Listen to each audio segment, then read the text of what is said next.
Terima kasih buat kesempatan yang Tuhan berikan untuk kembali saya boleh hadir di tempat ini. Menyampaikan kabar baik, berita sukacita yaitu kebenaran firman Tuhan bagi kita semua. Terima kasih buat Bapak Gembala yang mempercayakan saya untuk menyampaikan kebenaran firman Tuhan bagi kita semua. Baik Bapak Ibu Saudara yang kasih Tuhan, kita akan belajar kebenaran firman Tuhan. Mari kita buka Alkitab kita yang terambil dari Filipi pasalnya yang keempat, ayatnya yang ke-6 sampai ayat yang ke-9. Filipi pasal 4 ayatnya yang ke-6 sampai ayat yang ke-9. Kalau kita sudah di sana, sudah menemukan, saya mengajak setiap kita untuk membaca bersama-sama Filipi 4 ayat 6 sampai ayat yang ke-9. Mari kita baca bersama-sama. Janganlah hendaknya kamu khawatir tentang apapun juga, tetapi nyatakanlah dalam segala hal keinginanmu kepada Allah dalam doa dan permohonan dengan ucapan syukur. Damai sejahtera Allah yang melampaui segala akal akan memelihara hati dan pikiranmu dalam Kristus Yesus. Jadi akhirnya saudara-saudara, semua yang benar, semua yang mulia, semua yang adil, semua yang suci, semua yang manis, semua yang sedap didengar, semua yang disebut kebajikan dan patut dipuji, pikirkanlah semuanya itu. Dan apa yang telah kamu pelajari dan apa yang telah kamu terima dan apa yang telah kamu dengar dan apa yang telah kamu lihat padaku, lakukanlah itu, maka Allah sumber damai sejahtera akan menyertai kamu. Puji Tuhan. Saya beri tema firman Tuhan pada siang ini adalah rahasia mengatasi kekhawatiran. Apa saudara? Rahasia mengatasi kekhawatiran. Siapa di sini dalam menjalani hidup yang tidak pernah khawatir? Angkat tangan. Menjalani hidup yang tidak pernah khawatir ada? Enggak ada ya. Siapa di tempat ini yang menjalani hidup yang selalu khawatir, selalu khawatir? Angkat tangan. Ada? Selalu khawatir? Nanti kita doakan habis ini. Siapa di tempat ini yang menjalani hidup yang kadang-kadang khawatir, kadang-kadang? Ya, hampir semua. Bapak Ibu Saudara yang kasih Tuhan, kekhawatiran ini manusiawi. Tidak ada satu manusia yang hidup dalam dunia ini yang tidak pernah mengalami ketakutan, kekhawatiran dalam kehidupannya saudaraku. Bahkan Tuhan Yesus sendiri pada saat mau melewati jalan salib, dia di Taman Getsemani, dia gentar juga, dia takut juga. Dia berdoa kepada Bapaknya dan dia meminta kalau boleh cawan ini lalu daripadaku. Namun bukan kehendakku yang jadi, tapi kehendak-Mu lah yang jadi. Dia khawatir juga karena Yesus sebagai manusia. Jadi tidak ada manusia yang hidup dalam dunia ini yang tidak pernah mengalami yang namanya ketakutan, kekhawatiran dalam kehidupannya. Namun jangan sampai kekhawatiran itu menguasai kehidupan kita. Ini yang tidak boleh. Ya, kita harus waspada. Kalau kita dikuasai yang namanya roh ketakutan, roh kekhawatiran, kita harus waspada. Karena Allah memberikan kepada kita itu bukan roh ketakutan, melainkan roh yang membangkitkan kekuatan, kasih, dan ketertiban. Itu yang dikatakan dalam 2 Timotius 1 ayat yang ke-7. Jadi kalau saat ini dalam kita menjalani hidup masih cemas, takut, khawatir, dan itu menguasai kehidupan kita perlu waspadai dan kita harus keluar dari ketakutan dan kekhawatiran itu saudaraku. Gak boleh kita takut, khawatir yang berlarut-larut. Memang saudaraku dan yang dikasihi Tuhan, selama kita masih bernafas, selama kita masih hidup dalam dunia ini, kita pasti ya menghadapi masalah, menghadapi pergumulan, menghadapi situasi sulit yang terkadang membuat kita cemas, takut, khawatir dalam kehidupan kita. Namun ingat, kita punya Tuhan, Tuhan yang besar. Namanya Yesus Kristus Tuhan. Dia bukan hanya Tuhan yang besar, Tuhan yang berkuasa, tapi dia memperhatikan kehidupan setiap umatnya. Bahkan hal yang terkecil pun Tuhan perhatikan saudara. Bahkan Tuhan Yesus pernah katakan sehelai rambutmu jatuh, Tuhan tahu. Jadi dia tahu persis apa yang kau hadapi, yang kau alami saat ini dalam kehidupanmu. Makanya kita nggak boleh takut, nggak boleh khawatir. Saudara menghadapi masalah, saya pun juga menghadapi masalah. Kita semua menghadapi masalah. Karena akhir-akhir ini saudaraku banyak orang yang menyerah pada keadaan. Karena dia tidak tahu lagi apa yang dia harus lakukan, apa yang dia harus perbuat saudaraku. Ya, Karena situasi kondisi dunia ini bukan semakin baik, tapi semakin rumit dan semakin sulit. Namun ingat sekali lagi, kita punya Tuhan yang hebat, Tuhan yang besar, yaitu Yesus Kristus Tuhan yang selalu memperhatikan kehidupan setiap kita dan memperdulikan kehidupan kita semua. Dan firman Tuhan yang baru kita baca tadi ini merupakan tulisan Rasul Paulus. Pada saat Rasul Paulus itu sedang ada di dalam penjara Roma. Rasul Paulus dalam penjara sedang menanti eksekusi hukuman mati, saudaraku. Dan Rasul Paulus dalam penjara sedang menanti eksekusi hukuman mati, dia menulis surat ditujukan kepada orang yang ada di luar penjara. Yang isinya agar jemaat yang ada di luar penjara, yaitu jemaat Filipi, jangan khawatir tentang apapun juga. Yang harusnya cemas, yang harusnya takut itu Rasul Paulus. Karena Rasul Paulus dalam penjara sedang menanti eksekusi hukuman mati. Namun dia nggak takut, saudara. Makanya dia katakan di dalam Filipi 1 ayat 21, hidup bagiku adalah Kristus, mati adalah untung. Jadi orang yang hidup dalam Kristus, kalau mati itu menghitung untung. Makanya Alkitab katakan berbahagialah orang yang mati di dalam Kristus, sungguh kata roh. Karena mereka telah berhenti dari jerih lelah mereka dan segala perbuatan mereka mengikutinya.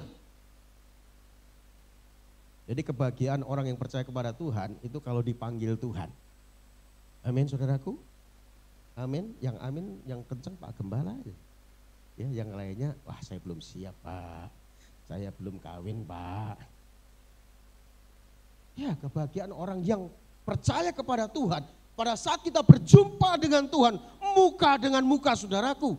Karena kita akan memperoleh hadiah dari Tuhan, yaitu mahkota yang Tuhan janjikan. Jadi nggak perlu takut. Makanya Rasul Paulus tidak takut menghadapi ancaman dalam kehidupannya. Walaupun dalam penjara, dia nggak takut, dia nggak cemas, dia nggak gentar menghadapi eksekusi hukuman mati. Dan pada akhirnya saudara, Rasul Paulus ini mati dipenggal kepalanya oleh Kaisar Nero di Roma. Apakah Rasul Paulus mati konyol? Tidak. Dia mati sebagai martir Kristus. Dia mati ya menerima mahkota kemuliaan dari Tuhan, saudaraku. Dan ini yang dirindukan oleh Rasul Paulus dan orang-orang percaya pada waktu itu, saudara. Dan masa sekarang yang benar-benar merindukan Tuhan. Jadi kehidupan yang ada dalam dunia ini jangan membuat kita itu takut. Jangan membuat kita itu cemas, jangan membuat kita itu dikuasai yang namanya kekhawatiran, saudara. Makanya Tuhan Yesus katakan begini di dalam Matius 6 ayat 31, 32, 33. Kalau kamu masih khawatir tentang apa yang kamu makan, minum, pakai, kamu itu seperti bangsa yang tidak mengenal Allah. Bapamu di sorga tahu apa yang menjadi kebutuhanmu. Tetapi carilah dahulu kerajaan Allah dan kebenarannya. Maka semuanya akan ditambahkan kepadamu. Saudara mau ditambahkan Tuhan? Amin. Tapi jangan cari tambahnya. Cari kerajaan Allah dan kebenarannya dulu. Amin, saudaraku. Artinya saudaraku, kita ini hidup dalam pemerintahan Tuhan dan mau menuruti aturan main Tuhan, yaitu kebenaran firman Tuhan. Kalau hidup kita sesuai dengan kehendak Tuhan, hidup kita sesuai dengan firman Tuhan, maka tambah itu dengan sendirinya Tuhan akan beri buat kita, saudara. Kesehatan, umur panjang, ya, pemeliharaan Tuhan, perlindungan, berkat jasmani, Tuhan akan beri bagi setiap kita yang hidup dalam kerajaan Allah dan yang mengikuti aturan main, yaitu kebenaran firman Tuhan. Jadi kita nggak perlu cemas, nggak perlu takut, nggak perlu khawatir dalam menghadapi hidup apapun itu. Ya, masalah yang besar ya akan bisa menjadi kecil pada saat kita memandang Tuhan yang besar dan kita menyerahkan segala sesuatunya kepada Tuhan. Tapi sebaliknya masalah yang sepele, masalah yang kecil seolah itu masalah terbesar dalam kehidupanmu tatkala engkau tidak memandang Tuhan yang besar dalam kehidupanmu dan menyerahkannya kepada Tuhan. Ada orang menghadapi masalah sepele, seolah masalah yang besar, dia stres, minta didoakan pendeta terus. Dia stres kenapa? Karena di pipinya ada jerawat satu mulai membesar. Waduh, stres dia. Pak, tolong doakan saya, Pak. Ini jerawatnya mulai tambah gede. Stres. Ada jerawat, beli saja kan obatnya. Beres, gak perlu didoakan, gak perlu musisat Tuhan. Tergantung cara pandang kita, saudaraku. Kadang orang membesar-besarkan masalah kecil. Seolah masalah itu besar sekali. Bagi Tuhan itu tidak ada yang mustahil. Amin. Dia sumber mukjizat bagi setiap orang yang percaya kepada Tuhan. Kalau kita menyerahkan kekhawatiran kita kepada Tuhan, maka Tuhan akan bertindak menolong setiap kita. Alami Tuhan dalam kehidupan kita, saudaraku. Dia Tuhan yang real. Dia Tuhan yang nyata, saudara. Dia hidup. Dan hidup dalam kehidupan saudara dan saya. Untuk itu pada saat ini kita akan belajar rahasia mengatasi kekhawatiran. Yang pertama, doa yang benar. Karena Alkitab tadi katakan dalam Filipi 4 ayatnya yang ke-6. Janganlah hendaknya kamu khawatir tentang apapun juga. Tetapi nyatakanlah dalam segala hal keinginanmu kepada Allah di dalam doa. Permohonan dengan ucapan syukur. Jadi rahasia mengatasi kekhawatiran kalau kita berdoa dengan benar. Kenapa saya katakan berdoa dengan benar? Karena ada doa yang tidak benar. Kalau doa kita tidak benar, mana mungkin Tuhan mengabulkan doa kita, saudaraku. Makanya Yakobus katakan kamu meminta, kamu tidak menerima apa yang kamu minta. Karena yang kamu minta itu hanya untuk memuaskan keinginanmu sendiri. Itulah doa yang tidak benar. Doa yang kita minta kepada Tuhan yang isinya hanya untuk memuaskan keinginan kita. Itu gak akan dikabulkan Tuhan. Sekalipun saudara ya menerima apa yang saudara inginkan, itu bukan dari Tuhan. Kehendakmu sendiri. Contoh doa yang tidak benar itu contohnya begini. Ada seorang perempuan dia berdoa, ditambah puasa 40 hari, 40 malam. Bagus sekali ya. Dia berdoa, mendoakan seorang lelaki yang dia idam-idamkan akan menjadi suaminya. Tapi lelaki itu sudah punya istri dan 3 orang anak. Kira-kira doanya benar enggak? Enggak benar lah. Kalau doa kita tidak benar, artinya hanya untuk memuaskan keinginan kita, tidak sesuai kehendak Tuhan, mana mungkin Tuhan kabulkan, saudaraku. Kalau doa kita benar, Alkitab dengan tegas dan jelas mengatakan, doa orang yang benar, bila dengan yakin didoakan sangat besar kuasanya. Yakobus 5 ayat 16b. Jadi doa orang yang benar itu besar kuasanya. Bukan berdoanya yang kelihatannya bagus ya. Berdoanya kata-katanya kayak puitis sekali, yang didengarnya enak di telinga. Bukan, saudaraku. Tapi doa orang yang benar. Artinya hidup orang itu benar. Doa orang yang benar bila dengan yakin didoakan, jadi benar dulu, lalu yakin didoakan, sangat besar kuasanya. Jadi kalau kita hidup dalam doa dan kita terus mau ya berkomunikasi terus dengan Tuhan, apapun urusanmu, sebesar apapun masalahmu, pergumulanmu, di dalam Tuhan selalu ada solusi. Orang yang rajin berdoa, orang yang selalu berlutut kepada Tuhan, orang yang selalu merendahkan diri di hadapan Tuhan, dia akan ditolong Tuhan, dia akan dibela oleh Tuhan. Karena dia menyadari bahwa dirinya tidak mampu, dirinya tidak sanggup tanpa pertolongan Tuhan. Artinya dia mengandalkan Tuhan, saudaraku. Siapapun kita. Kalau engkau mengandalkan Tuhan, ya, saya yakin. Karena Tuhan itu Tuhan yang hidup nyata real. Dia akan menolong saudara. Untuk itu alami Tuhan dalam kehidupan kita, saudara. Bukan dari kata orang. Alami Tuhan. Saudara sudah menjadi orang Kristen tentunya sudah lama ya. Sudah lama ya. Jangan saudara menjadi orang Kristen sudah lama, tapi hanya ya Kristen-Kristen yang biasa saja. Artinya melakukan rutinitas sebagai orang Kristen, minggu ibadah, 2 jam di gereja, mau makan berdoa, mau tidur berdoa, kadang pun tidak berdoa langsung tidur. Bangun pagi, lupa berdoa. Jangan saudaraku. Kita harus menjadi orang Kristen yang berpengalaman dengan Tuhan. Karena apa? Kita bergaul karib dengan Tuhan, intim dengan Tuhan, akrab dengan Tuhan.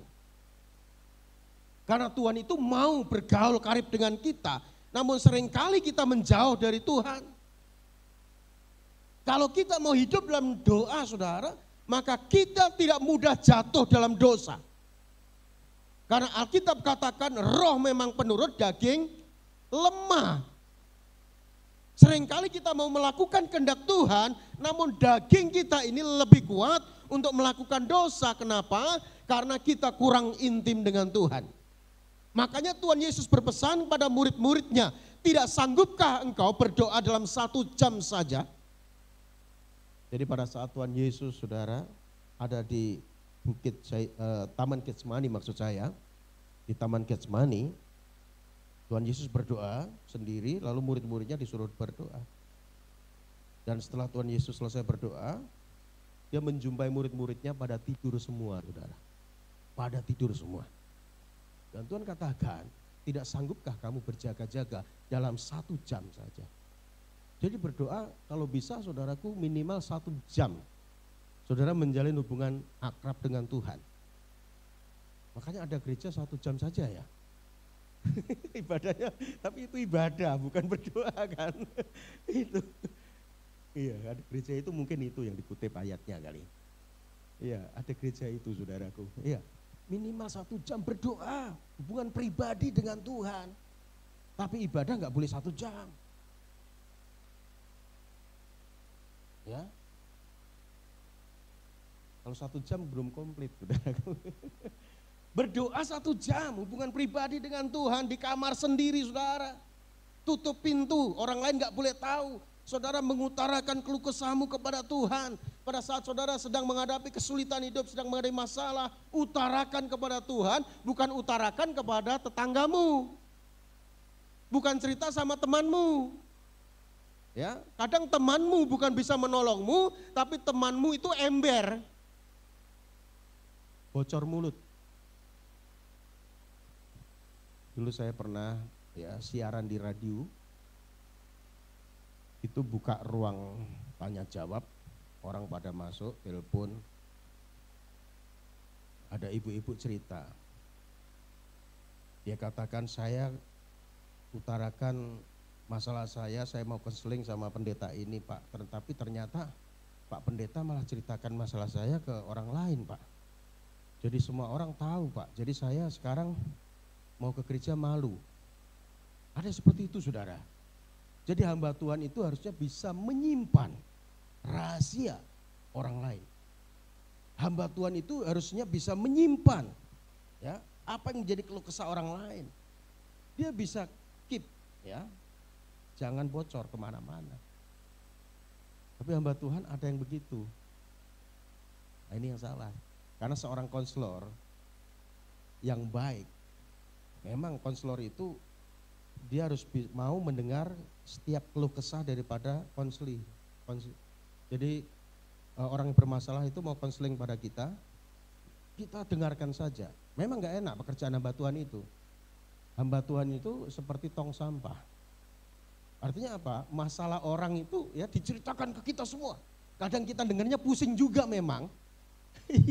Masalah apa saja itu? Masalah rumah tangga lah, masalah hubungan dengan suami segala macam diceritakan ke kita. Kita pusing juga kadang begitu. Tapi kita juga harus bisa menguasai diri kadang begitu saudaraku. Karena mungkin hamba Tuhan ini saking pusingnya diceritain masalah ibu ini, dia keluar. Ya nggak tahu motifnya gimana, supaya orang luar juga mungkin bisa ngasih solusi gitu ya. Tapi belum tentu bisa ngasih solusi saudara. Jadi Bapak Ibu Saudara yang kasih Tuhan, mendingan kita curhat dengan Tuhan. Amin. Jangan curhat kepada yang lain dulu. Kalau bisa simpan sendiri, curhat kepada Tuhan dan kepada hamba Tuhan yang saudara bisa percaya. Sehingga saudara akan mendapatkan jalan keluar atas masalah dalam kehidupan saudara. Jadi pada saat kita berdoa, Tuhan itu memperhatikan doa kita loh. Pada saat saudara mengucapkan kata pertama saudara kepada Tuhan, Tuhan itu langsung catat saudaraku. Dia tahu persis. Mungkin saudara berpikir Tuhan lupa apa yang saudara minta. Karena saudara sudah berdoa sudah lama sekali. Kok belum ada jawaban dari doa itu? Akhirnya saudara nggak berdoa lagi. Padahal pada saat saudara berdoa, meminta kepada Tuhan, Tuhan dengarkan saudara. Dan Tuhan akan kabulkan doamu. Tuhan dalam mengabulkan doa kita itu tidak terlalu cepat dan tidak terlalu lambat, tapi tepat pada waktunya. Namun seringkali kita tidak sabar. Bahkan seringkali kita curiga kepada Tuhan. Jangan-jangan Tuhan sudah tidak mau mendengarkan doaku. Sehingga saudara menyanyi begini, Tuhan masih maukah kau mendengarkan doaku? Pasti maulah, masa enggak mau? Tuhan masih maukah sembahku kau terima? Ya, aku mau. Lalu dia rasa kayaknya Tuhan enggak dengar nih. Tuhan enggak terima sembahku. Lalu dia tantang Tuhan, mana tanganmu? Tuhan ditantang, kalau Tuhan turun tangan mengeplakmu bagaimana? Tuhan itu mendengar doa kita saudaraku, jangan curiga sama Tuhan. Makanya ada orang yang sudah bertahun-tahun berdoa lalu tidak berdoa lagi, dia pikir Tuhan enggak dengar doanya, tiba-tiba dia melongo, dia menerima sesuatu yang pernah dia doakan, dia lupa. Oh iya ya, dulu ternyata saya pernah berdoa ini, baru ingat. Jadi Bapak Ibu Saudara yang kasih Tuhan, Tuhan itu selalu memperhatikanmu. Pada saat engkau berdoa pertama kali mengucapkan kata doa, Tuhan sudah catat saudaraku. Dan Tuhan pasti kabulkan doamu. Kalau saudara benar dan juga memiliki iman. Amin. Doa orang yang benar bila dengan yakin didoakan sangat besar kuasanya. Dia Tuhan yang luar biasa saudara. Kadang kita lupa ya. Kita lupa kita pernah berdoa sesuatu. Saya juga begitu saudara. Saya pernah waktu saya bertobat ya, saya berdoa kepada Tuhan. Saya pikir Tuhan gak dengarkan doa saya. Saya bertahun-tahun berdoa. Doa minta apa? Namanya pemuda doa minta apa ya? Minta jodoh ya. Doa minta jodoh saudaraku. Doa minta jodoh. Tapi saya pikir kayaknya saya gak dikasih Tuhan nih. Jangan-jangan karunia saya membujang ini. Saya berpikir begini, saya melayani Tuhan sajalah. Gak usah menikah gitu ya. Tapi ternyata saudara, Tuhan itu sudah persiapkan jodoh kita masing-masing. Karena memang Tuhan itu saudaraku, berkenan pada setiap orang yang berdoa minta jodoh. Karena apa? Karena tujuan Tuhan itu untuk apa? Memberkati orang ini untuk membentuk keluarga. Karena lembaga pertama yang Tuhan ciptakan itu adalah keluarga, rumah tangga. Amin. Laki-laki dan perempuan. Jadi kalau saudara berdoa minta jodoh, pasti diberikan Tuhan. Namun harus sabar. Kadang kan gak sabar. Ya sudah berdoa kok belum Tuhan kabulkan. Saudara gak sabar. Habis itu terserah Tuhan lah. Kalau terserah Tuhan nanti kalau Tuhan kasih ya jodohmu orang yang hidungnya lubangnya satu gimana? Jangan terserah Tuhan. Ya, berdoa itu harus punya spesifikasi ya khusus ya yang saudara idamkan apa gitu ya. Sekalipun seolah Tuhan lupa, Tuhan nggak pernah lupa. Itu yang saudara menganggap lupa. Dan waktu itu seperti itu saudara. Tapi ternyata saudara, Tuhan kasih saya jodoh juga. Suatu kali pada saat saya diminta untuk memberkati rumah baru, saya diminta khotbah ibadah ucapan syukur rumah baru. Saya berkhotbah di sana saudara, dari Mazmur 62. Hanya dekat Allah saja aku merasa tenang, daripadanya lah harapanku. Ternyata saudara pada saat saya khotbah seperti itu ada seorang perempuan yang melirik memperhatikan saya.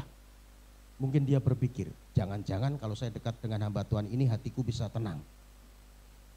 Dan setelah ibadah selesai, namanya ucapan syukur, habis itu makan-makan, kenalan ternyata anaknya yang punya rumah, saudaraku. Anaknya yang punya rumah. Dan yang luar biasanya saudara, setiap kali ada ibadah ucapan syukur, entah itu ulang tahun, saya diminta khotbah di sana. Akhirnya saya mulai dekat dan berani pacaran. Saya pacaran gak lama. 3 bulan pacaran langsung saya lamar. Jadi pacaran itu gak usah lama-lama. Oh ya, kalau saudara sudah punya pekerjaan mapan, umur cukup, calonmu juga sama, nikah. Nikah, tapi saya nggak anjurkan ya yang masih SMP, SMA, kuliah nggak boleh. Selesai dulu. Tapi kalau saudara sudah punya umur cukup, sudah punya pekerjaan mapan, ya calonnya sama, nikah. Tanyakan itu pacarmu. Kalau saudara perempuan, tanyakan pada pacarmu, tanya begini. Bang, kapan mau melamar adik? Tanyakan itu. Kalau jawabannya ngambang nggak jelas, tinggalkan. Kalau dia jawab begini, kita jalani sajalah seperti air yang mengalir. Putusin saja itu, saudara jadi korban. Loh, benar loh. Kalau pacaran itu harus yang jelas. Karena apa? Pacaran dalam kekristenan itu untuk membentuk keluarga yang diberkati oleh Tuhan. Amin. Ini untuk kaum muda loh. Supaya saudara nggak gampang jatuh dalam dosa. Oh iya. Saya pacaran 3 bulan. Langsung saya lamar saudara. Dan waktu itu orang tuanya tolak saudara. Kenapa? Karena dia pikir hamba Tuhan ini diundang hanya untuk melayani saja, untuk khotbah. Ternyata pacarin anaknya. Dan harapan orang tuanya, karena orang tuanya itu komisaris besar polisi waktu itu. Pangkat terakhir bintang 1. Jadi harapan orang tuanya kan minimal menikah dengan anak buahnya pangkatnya AKP. Tapi ternyata yang pacarin anaknya itu hamba Tuhan yang baru selesai lulus sekolah teologi. Belum jelas. Tapi karena saya punya niat baik saudara, saya ngomong sama pacar saya. Tolong sampaikan kepada orang tuamu, hari Sabtu ini saya akan main ke rumahmu. Untuk apa? Untuk mengomong sesuatu yang penting buat kita berdua. Terus akhirnya disampaikan saudaraku, saya melamar saudara, saya melamar sendirian. Saya melamar sendiri saudara, tanpa ada perwakilan. Dia sampaikan orang tuanya, akhirnya orang tuanya tunggu Sabtu itu. Di rumah nggak ada acara lain, saya datang. Saya ngekos saudara, saya datang. Saya datang ke rumahnya jalan kaki, saya punya motor waktu itu, tapi motor sudah kujual. Saya jalan kaki saudara. Terus orang tuanya sudah tunggu di rumahnya. Saya dipersilakan duduk, saya ditanya. Silakan, mungkin ada sesuatu yang mau kamu sampaikan. Terus saya ngomong begini, maksud kedatangan saya Pak untuk melamar anak Bapak menjadi istri saya. Kalau Bapak setuju akan kujadikan anak Bapak istri saya. Oh gitu, terus rencanamu kapan? Begitu saudara, saya pikir saya ditolak saudara. Rencanamu kapan? Itu Februari 2024. Rencana saya Pak, bulan Agustus saya menikah dengan anak Bapak. Baik, kalau gitu kutunggu orang tuamu datang ke sini. Baik Pak, terima kasih. Saya permisi pulang, saya jalan kaki saudara. Saya jalan kaki itu sambil mikir, wah Agustus menikah, uang dari mana? Ya, saya keluarkan dompet saya, cuman ada uang recehan saudaraku. Tapi setelah saya sampai kosan, saya berdoa bahkan berpuasa saudara. Tidak makan, tidak minum selama 3 hari total. Dan itu saya lakukan, saya bergumul. Benar saudaraku, Tuhan bikin mukjizat luar biasa. Seperti yang saya katakan, bulan Agustus menikah itu jadi kenyataan saudaraku. Tanggal 20 Agustus saya diberkati di gereja. Keluarga saya dari kampung datang semua ke Jakarta. Mereka pakai peci, pakai kerudung saudara. Karena keluarga saya dari Islam semua. Masuk gereja. Kaget saudara. Hari kedua ada pernikahan di Puri Adiagarini di Halim. Tamunya banyak. Mereka kagum, mereka heran. Bisa menikah semewah itu yang mengadakan Tuhan saudaraku. Tuhan cukupkan semuanya saudara. Bahkan mobil pengantin Saya nggak tahu siapa yang nyumbang. Ya, sopirnya kasih kwitansi. Pak, tolong Bapak tanda tangan, mobil mau dipakai berapa hari? Nikah 2 hari saja Pak, 2 hari saja. Ini dari mana? Dari Ibu Aling di Kebon Jeruk. Saya nggak kenal saudara. Tuhan cukupkan luar biasa. Karena apa? Karena kita ada niat baik. Amin saudaraku. Untuk membentuk keluarga. Jadi kalau kita minta kepada Tuhan, khususnya anak muda tadi saudaraku, saya yakin di hari pertama Tuhan itu sudah dengar dan Tuhan persiapkan jodoh yang terbaik buatmu. Makanya anak-anak muda harus tanya Tuhan, ini jodohku bener gak? Tanya itu. Jangan ngotot maunya yang ini karena ganteng, karena duitnya banyak. Tapi kalau itu bukan jodohmu, ya sudah ngotot terus, nikah, ya nggak bahagia, digebukin terus tiap hari saudara, digebukin tiap hari. Tapi kalau jodoh dari Tuhan, Tuhan memberkati. Kenapa saksikan ini saudaraku? Supaya memotivasi saudara yang masih belum menikah, yang masih muda, ya kan? Supaya saudara itu mempersiapkan diri, minta kepada Tuhan. Jangan takut nanti Tuhan bagaimana. Kalau saya sudah menikah, saya belum ada kerjaan mapan. Kalau saudara punya niat baik, meminta kepada Tuhan, Tuhan pasti berkati rumah tanggamu. Amin. Jadi terus jalin hubungan yang intim dengan Tuhan. Karena banyak orang khawatir tentang kehidupannya, tentang apa yang dia makan, minum, pakai. Bahkan khawatir tentang masa depannya, khawatir tentang jodohnya, khawatir tentang pekerjaannya dan sebagainya saudaraku. Namun ingat, kita punya Tuhan yang selalu memperhatikan kehidupan kita. Pada saat kita mau berdoa kepada Tuhan, maka doamu akan didengar dan dikabulkan oleh Tuhan sesuai dengan waktu dan kehendak Tuhan. Jadi ini rahasia mengatasi kekhawatiran, yaitu doa yang benar. Yang kedua saudara, rahasia mengatasi kekhawatiran, yaitu kita berpikir yang benar. Kalau kita sudah berdoa dengan benar, pikiran kita itu harus benar. Karena Alkitab tadi katakan di ayat yang ke-8, jadi akhirnya saudara, semua yang benar, semua yang mulia, semua yang adil, semua yang suci, semua yang manis, semua yang sedap didengar, semua yang disebut kebajikan dan patut dipuji, apa saudaraku? Pikirkanlah semuanya itu. Jadi pikiran kita itu harus benar sesuai dengan kebenaran firman Tuhan. Pikiran kita harus positif. Karena pikiran itulah yang akan merubah kehidupan kita saudaraku. Tentunya pikiran yang dipengaruhi oleh kebenaran firman Tuhan. Yang akan merubah sikap hidup kita dan menentukan masa depan kita.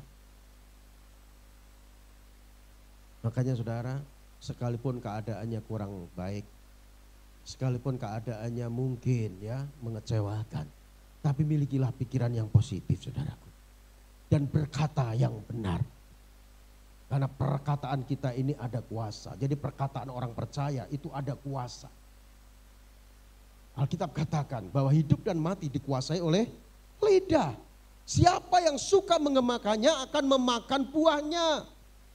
Kalau kita sering mengucapkan kata-kata yang baik, kata-kata yang positif, maka yang baik itu yang datang dalam kehidupan kita. Sekalipun situasi kondisi kurang baik. Mungkin saudara bangun tidur badanmu kurang sehat. Bangun tidur harus menghadapi masalah yang baru. Tapi saudara tetap berkatalah yang positif, berpikirlah yang positif. Saudara perkatakan perkataan yang positif. Aku pasti diberkati Tuhan. Aku pasti disembuhkan Tuhan. Aku pasti ditolong oleh Tuhan. Amin saudara. Coba saudara perkatakan perkataan yang negatif setiap hari dalam kehidupanmu.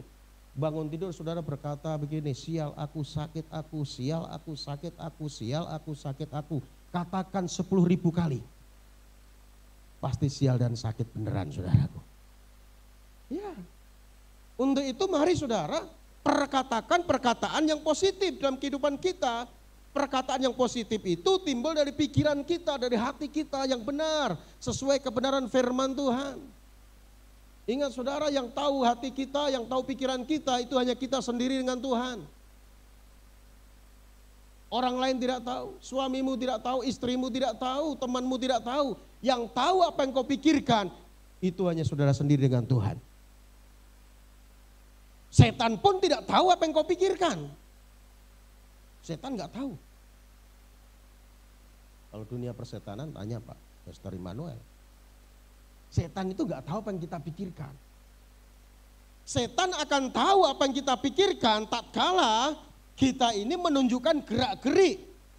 Kita sedang takut, sedang khawatir, bahkan kita mengucapkan kata-kata itu setan langsung tangkap. Sehingga saudara sudah diikat oleh setan itu. Dan hal yang negatif, yang tidak baik itu terjadi dalam kehidupan. Jadi mari saudaraku perkatakan perkataan yang baik, yang positif. Tentunya perkataan yang sesuai dengan kebenaran firman Tuhan. Dan hiasi pikiran kita sesuai dengan kebenaran firman Tuhan. Inilah pentingnya kita merenungkan firman Tuhan siang dan malam saudaraku.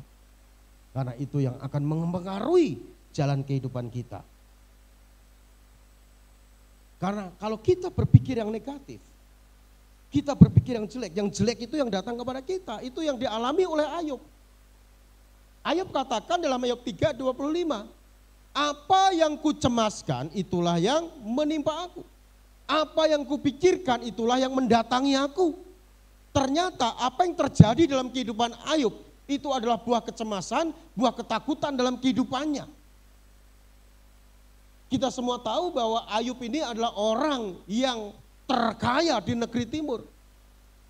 Ayub orang baik, dia tidak pernah berbuat jahat. Bahkan dia itu ya menampung anak-anak yatim saudara. Dia topang, dia sokong, dia dukung saudaraku. Dia beribadah kepada Tuhan, dia hidup saleh, hidup benar di hadapan Tuhan. Namun ternyata saudara, apa yang dilakukan Ayub itu hanya agamawi. Agamawi. Dia mendengar Tuhan itu dari kata orang, dari nenek moyangnya. Tuhan itu begini, kalau kamu begini maka kamu akan diberkati. Jadi dia beribadah kepada Tuhan itu hanya sekedar agamawi. Walaupun itu kelihatannya memang baik. Namun Tuhan mau lebih daripada itu saudara. Kita beribadah kepada Tuhan bukan karena agama kita Kristen, bukan karena rutinitas, namun karena kita mau berpengalaman dengan Tuhan. Karena kecintaan kita kepada Tuhan. Harusnya seperti itu saudara. Kurang apa Ayub? Ayub sudah baik ya. Saleh, jujur, takut akan Tuhan, menjauhi kejahatan. Itu yang menilai Tuhan loh, bukan manusia. Kalau manusia kadang munafik. Ya, manusia kelihatannya baik-baik sama kita, menilai baik pada kita, mengucapkan sesuatu yang baik pada kita. Belum tentu saudara. Belum tentu. Di depan kelihatan baik, setelah saudara nggak ada di depan dia, saudara dia omongin. Yang tadinya saudara ngomong berdua sama dia gitu ya, yang baik-baik, saudara nggak ada di depan dia. Dia ngomongin saudara yang tidak baik. Itulah manusia. Tapi kalau yang menilai Tuhan pasti baik. Ayub orang terkaya di negeri timur, dia memiliki ribuan lembu sapi. Dia memiliki pekerja yang sangat banyak. Tiap hari anaknya melakukan pesta saudara karena orang kaya. Setiap hari berpesta.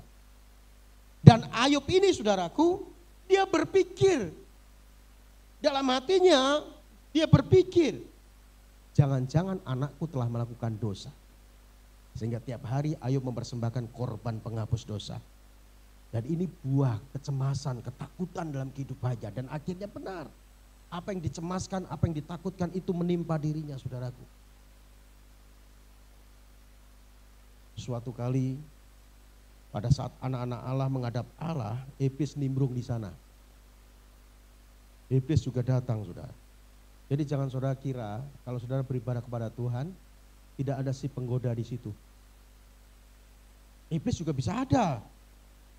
Makanya kalau kita ya mau mendengar firman Tuhan, mau beribadah, kita usir setan kan, supaya tidak ada di tempat ini. Makanya itu melalui roh ngantuk dan sebagainya gitu ya. Oh iya, iblis bisa ada pada saat kita sedang menyembah Tuhan. Sama pada saat anak-anak Allah menghadap Allah, iblis nimbrung di sana dan Tuhan Allah bertanya kepada iblis, dari mana kau iblis? Dari berjalan keliling menjelajah bumi. Jadi pekerjaan iblis itu berjalan keliling menjelajah bumi. Dia seperti singa yang mengaum-ngaum mencari mangsa bagi orang yang bisa ditelannya. Lalu Tuhan katakan begini kepada iblis, apakah engkau menjumpai hambaku Ayub? Yang demikian saleh, jujur, takut akan Tuhan, dan menjauhi kejahatan. Itu yang dikatakan Tuhan kepada iblis loh. Tuhan yang menilai kepada Ayub. Dia orang yang saleh, jujur, takut akan Tuhan, menjauhi kejahatan. Lalu iblis katakan, nanti saudara baca sendiri ya dalam Ayub 1. Ya, bukankah engkau yang membuat pagar di sekelilingnya, sehingga apa yang dikerjakannya engkau buat berhasil. Coba ulurkan tanganku untuk mencobai Ayub, masih bertekunkah Ayub dalam kesalahannya. Akhirnya saudara, singkat cerita, Tuhan izinkan pencobaan dalam diri Ayub. Dalam sekejap hartanya habis lenyap. Orang terkaya di negeri timur dalam sekejap hartanya ludes. Dirampok oleh orang-orang Asyur dan orang Kasdim. Ayub masih bisa bersyukur. Namun pencobaan tidak sampai di situ saudaraku. Pencobaan kedua ada barah di sekujur tubuhnya. Ini bukan borok tapi barah. Barah itu biangnya borok. Saking gatalnya Ayub harus menggaruknya pakai beling saudara. Bukan sampai di situ. Istrinya yang setiap hari temanin hidupnya. Dia berkata kepada Ayub, masih bertekunkah Ayub dalam kesalahanmu, kutukilah Allahmu dan matilah kau. Bukan sampai di situ, temannya yang datang untuk berkabung bukan menguatkan, untuk menghakimi, mungkin kok ada dosa Ayub. Penderitaan Ayub begitu luar biasa sehingga dia berpikir. Dia pernah mengutuki hari kelahirannya dalam Ayub 3 ayat 1 dan 2. Dan dia katakan, apa yang kucemaskan itulah yang mendatangi aku. Apa yang kutakutkan itulah yang menimpa aku. Ternyata saudara yang menimpa Ayub itu adalah buah kecemasan dan ketakutan dalam dirinya. Dan akhirnya benar saudaraku, Ayub ini diproses Tuhan sedemikian luar biasa. Tuhan mau Ayub ini mengenal secara pribadi tentang Tuhan. Dan dia katakan, penebusku hidup. Setelah melalui proses yang panjang, Ayub mengenal Tuhan bukan dari kata orang. Dan akhirnya Ayub ini dipulihkan Tuhan. Hartanya dikembalikan 2 kali lipat. Dan dia disembuhkan oleh Tuhan. Dan dia memiliki 3 orang putri yang cantik-cantik. Yemima, Kestia, Geren, Habuk. Ayub diberkati oleh Tuhan luar biasa. Dia sadar bahwa pikirannya, ketakutan, kecemasannya itu akan memengaruhi jalan kehidupannya. Untuk itu mari saudaraku, bila setiap kita memiliki pikiran yang benar, sesuai kebenaran firman Tuhan, pikiran yang positif supaya kita tidak takut dan gentar. Bapak Ibu saudara yang kasih Tuhan, saya sampaikan firman Tuhan ini karena akhir-akhir ini banyak orang khawatir, banyak orang takut. Namun saya yakin dan percaya firman Tuhan yang saudara dengarkan inilah yang akan memberikan solusi dalam kehidupan saudara. Jadi rahasia mengatasi ketakutan yang pertama doa yang benar. Yang kedua berpikir yang benar. Dan yang terakhir yang ketiga hiduplah yang benar. Alkitab katakan dalam Filipi 4:9 ayat terakhir tadi. Apa yang telah kamu pelajari, apa yang telah kamu terima, apa yang telah kamu dengar, apa yang telah kamu lihat padaku, lakukanlah semuanya itu. Maka Allah sumber damai sejahtera akan menyertai kamu. Jadi kalau kita saudara menjadi pelaku firman Tuhan ya, bukan hanya berpikir yang benar, doa yang benar, tapi kita hidupi firman Tuhan, Allah sumber damai sejahtera akan menyertai kamu. Kalau hidup kita disertai Tuhan, saya pastikan saudaraku, hidupmu akan diberkati oleh Tuhan. Bila firman Tuhan siang ini menguatkan dan memberkati kita semua. Mari kita bangkit berdiri saudara.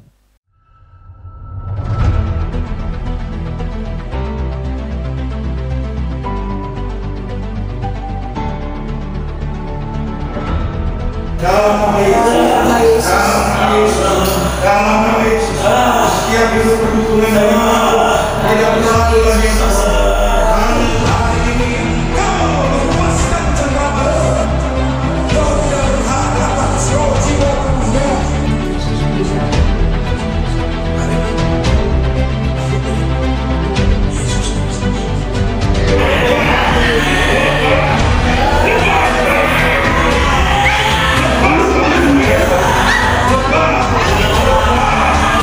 Pada saat dia dibaptis, setelah dibaptis dia tidak intim dengan Tuhan. Maka dengar baik, pada saat iblis coba menghancurkan dia, maka habislah dia.